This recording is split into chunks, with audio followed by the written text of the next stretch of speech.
Bonjour, bienvenue sur le podcast de Keep Calm and Knit. Je suis Julie. Ceci est l'épisode numéro 54 dédié à la couture. Ça fait un peu plus d'un mois. Donc j'avais dit que je ferais un épisode couture et tout. Et puis voilà. Le hashtag 3615 My Life a fait que c'était pas le bon moment. Puis et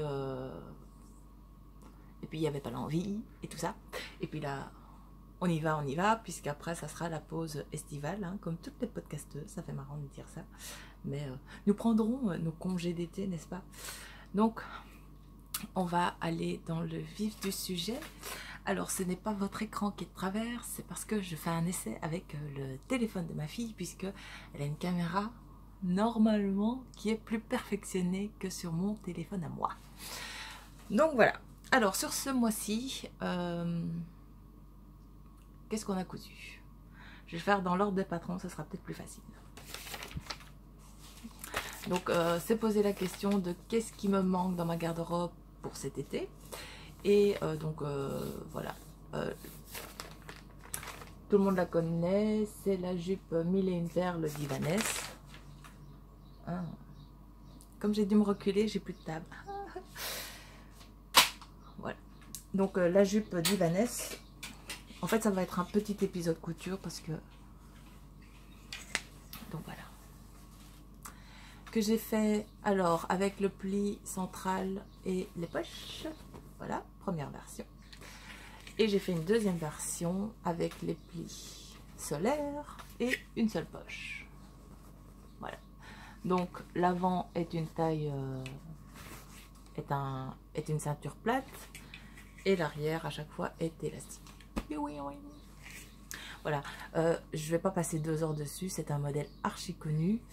C'est un modèle hyper bien, 4 longueurs différentes. Hein. On peut la faire courte, on peut la faire midi, on peut la faire très longue, on peut faire beaucoup de fronces, on peut faire... Enfin voilà, c'est un patron basique. C'est Audrey qui disait ça dans son podcast, Yarnflix.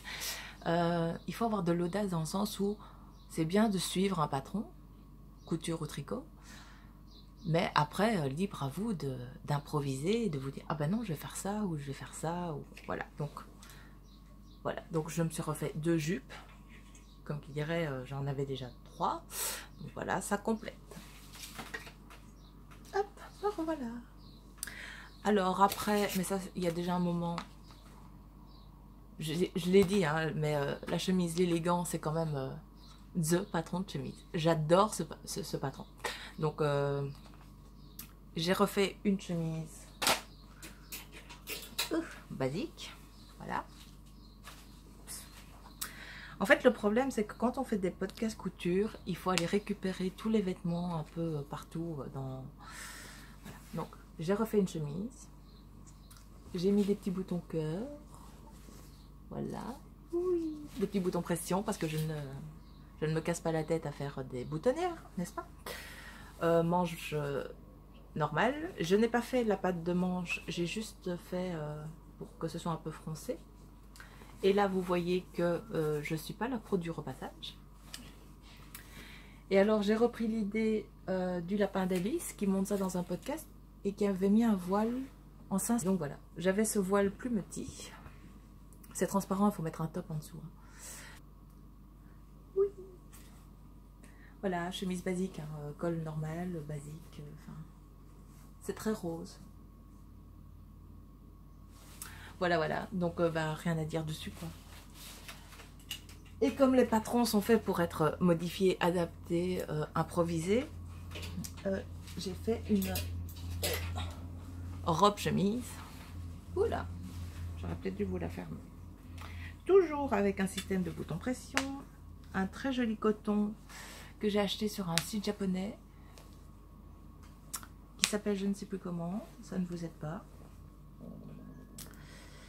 Voilà, enfin bref, c'est un Michael Miller ou c'est un Robert Kaufman. Je ne me souviens pas des noms des tissus que j'achète. J'achète le tissu parce que vraiment le principe de chemise.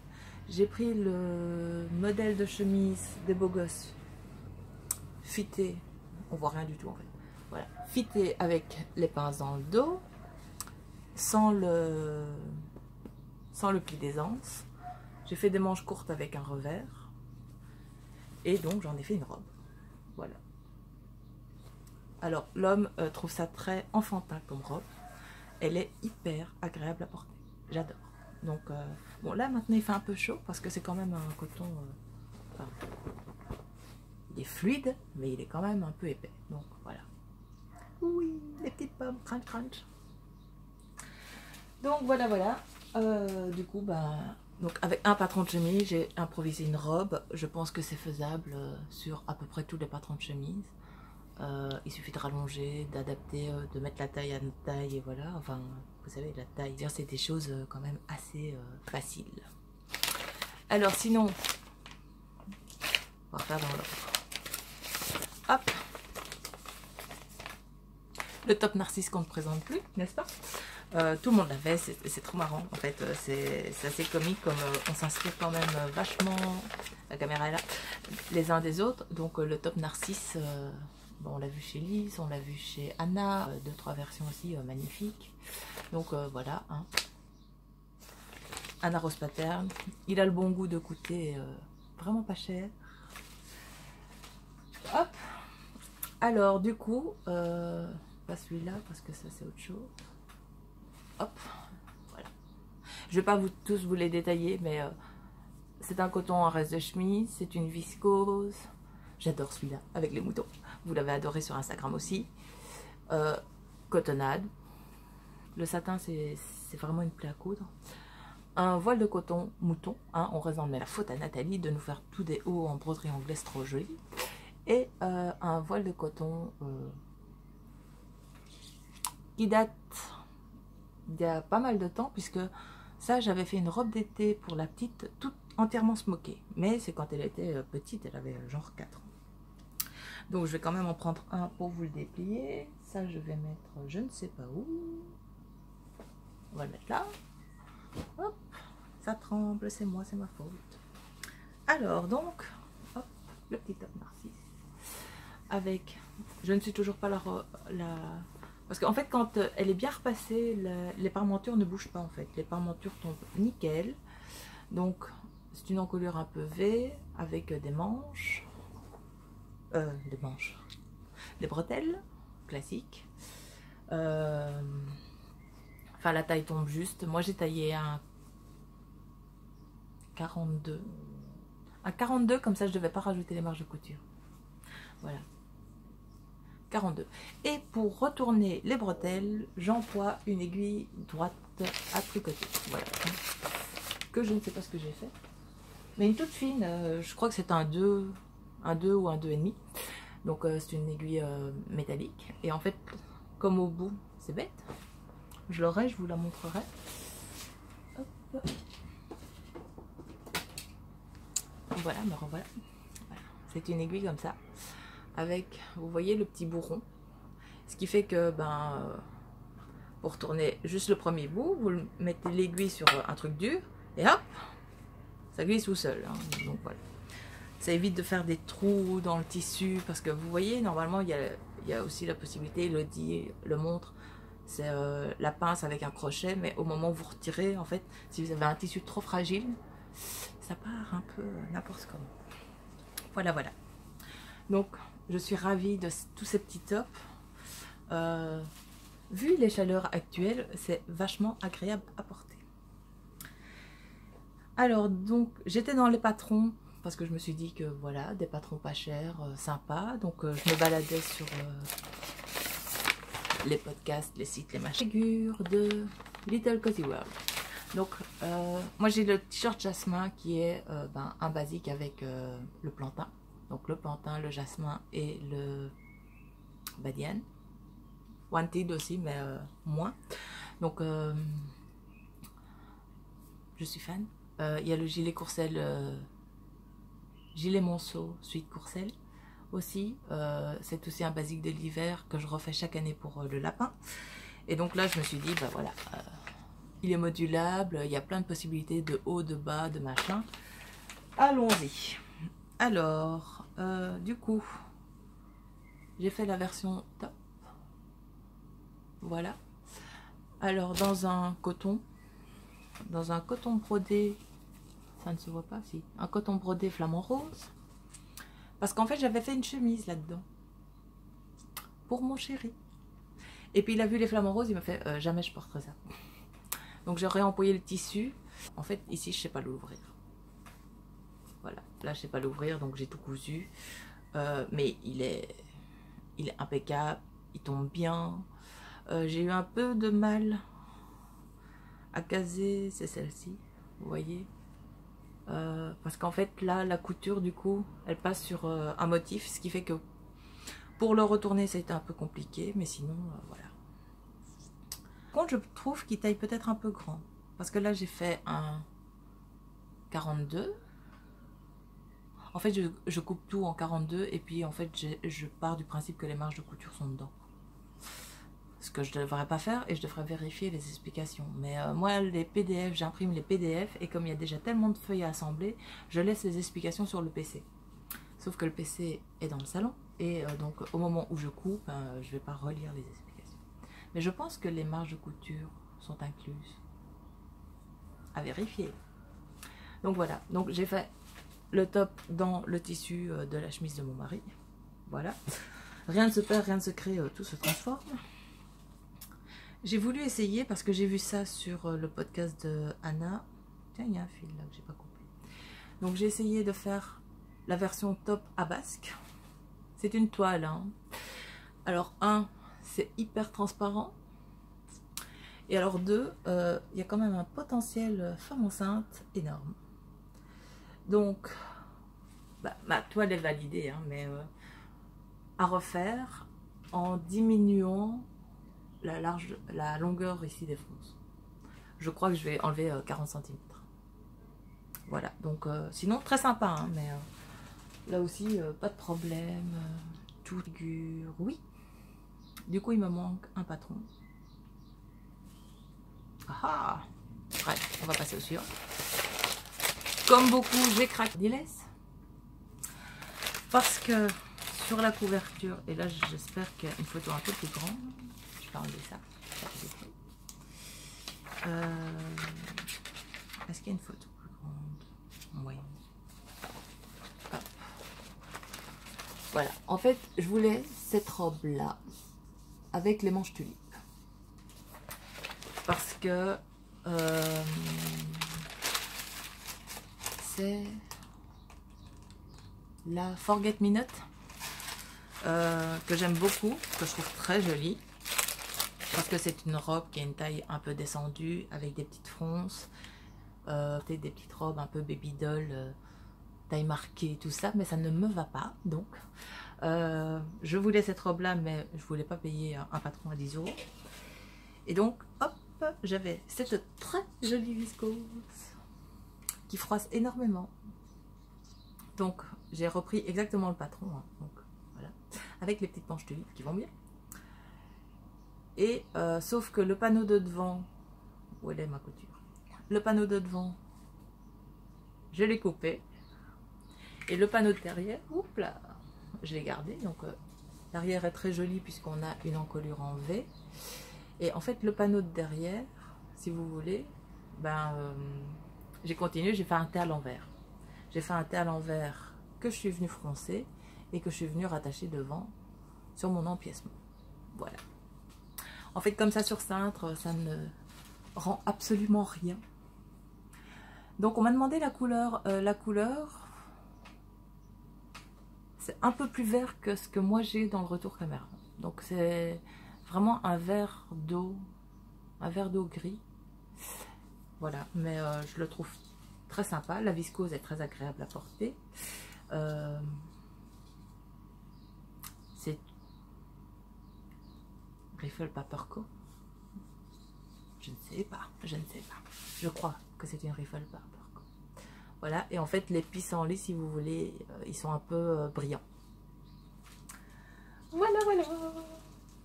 Oh, d'ailleurs, en fait, dans le Hunter Billet, le bruit, il y a ce petit top là aussi qui a l'air vachement sympa, dans une petite cotonnade. Et j'en ai vu passer sur Instagram en Liberty. Et ben ça me donne bien envie parce que ça Ça doit être bureau compatible. Voilà, voilà. Alors, on va continuer avec le plantain et puis je vous retrouverai le patron de la robe. J'ai repris un basique. Le plantain, hein, qu'on ne présente plus. C'est la première version, je n'ai pour le lapin. Oui, voilà. Vous voyez, ça change de couleur. Oui. Hein? Sans UV, avec UV. Et si ça va vraiment au soleil, hop, attendez, on va les mettre là 2 secondes.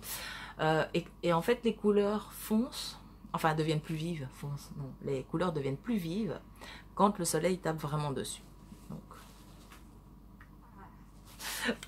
le kiff génial.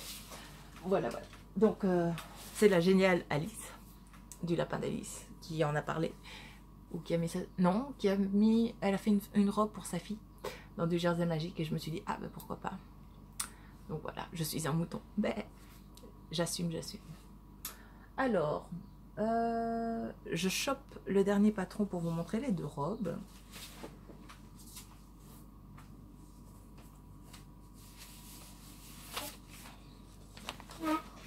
Me revoilà, gros plan, gros plan, gros plan.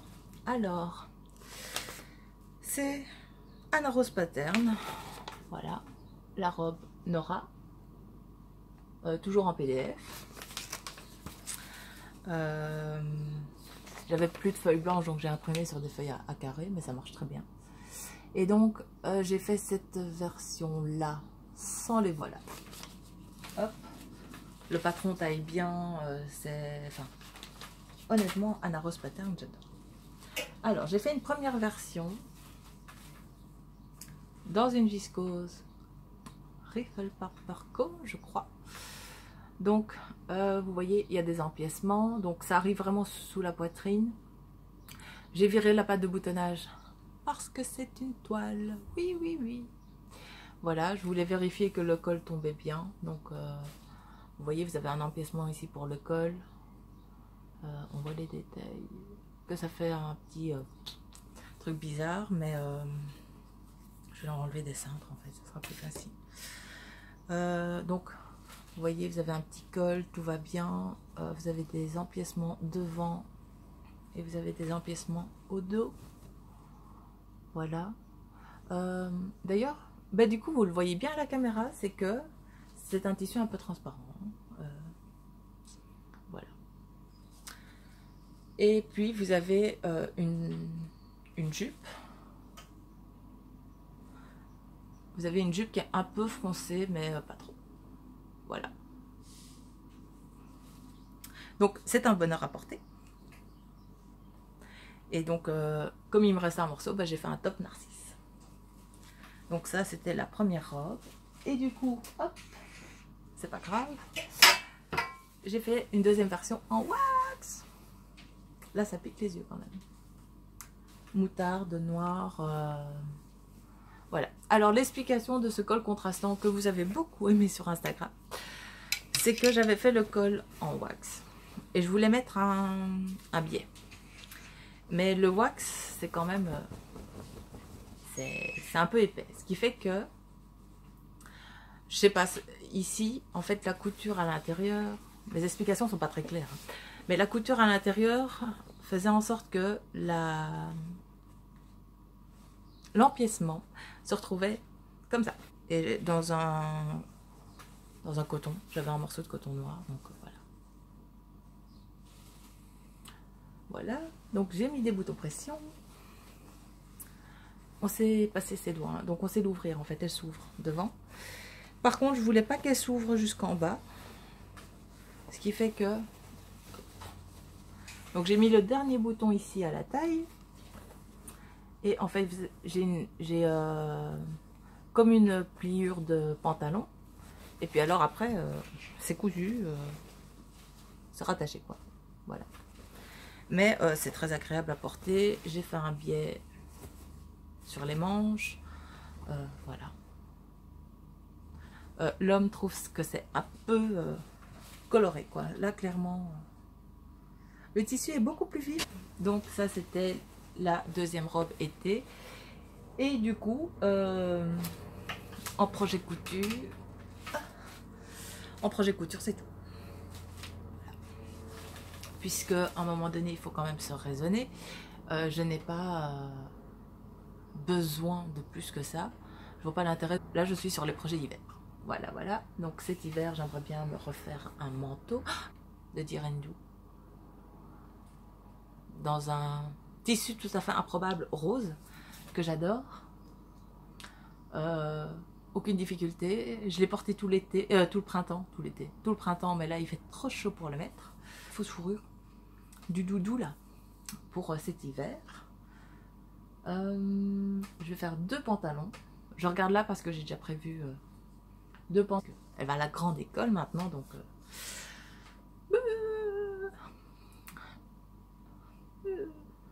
on m'avait pas prévenu. Et 2 aldaïas pour cet hiver. Si tout va bien. Donc voilà, ceci clôt ce podcast couture. J'espère que vous allez bien.